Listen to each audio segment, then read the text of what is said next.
bulan Maret ini kita akan membahas terkait dengan go digital. Kali ini temanya adalah simple digital skills or better work. Yang pertama itu mengatur file dengan efisien. Nah, apa yang bisa kita lakukan adalah mengatur file secara sistematis dan terstruktur, gunakan penamaan yang jelas dan standar yang memudahkan pencarian. Kemudian ada juga data input yang akurat. Balik lagi, kita harus menginput data yang presisi, data yang valid, data yang bisa dipertanggungjawabkan. Periksa kembali data sebelum disimpan untuk memastikan data tersebut bisa disajikan kepada klien kita ataupun ketika presentasi. Nah, ini yang saya bilang tadi. Sebenarnya di tahun 2020 sendiri, di zaman modern saat ini, kita sebenarnya sudah banyak aplikasi bantuan oleh teknologi.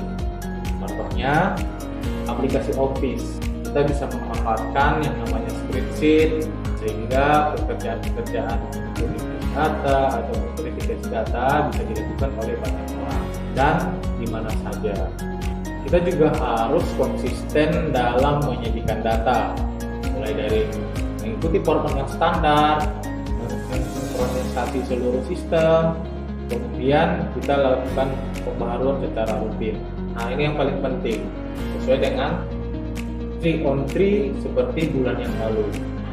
Pola pikir kita harus kita tetapkan digital mindset, yaitu kita harus adaptif terhadap perubahan-perubahan teknologi yang ada saat ini. Dengan cara apa? Terus belajar, eksplorasi tools yang baru, sehingga meningkatkan efisiensi dan efektivitas pekerjaan kita. Jadi kesimpulannya adalah kita harus mempunyai skill yang namanya digital file management, data input yang akurat, tools digital dasar, dan konsisten dalam penyajian data. Lalu yang paling penting adalah kita harus memiliki digital mindset. Jadi bertanya Pak, dari beberapa skill digital tadi, mana yang paling penting untuk langsung diterapkan di pekerjaan sehari-hari? Oke, dari beberapa skill yang saya tampilkan tadi itu, yang mana sih yang paling penting yang bisa kita terapkan di pekerjaan sehari-hari?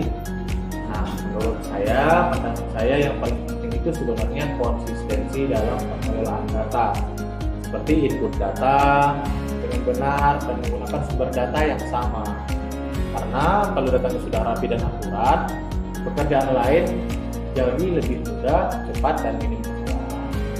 Buat apa kita punya high-tech, tapi data yang kita jadikan itu adalah fiktif atau tidak bisa dipertanggungjawabkan, sama saja dengan nol.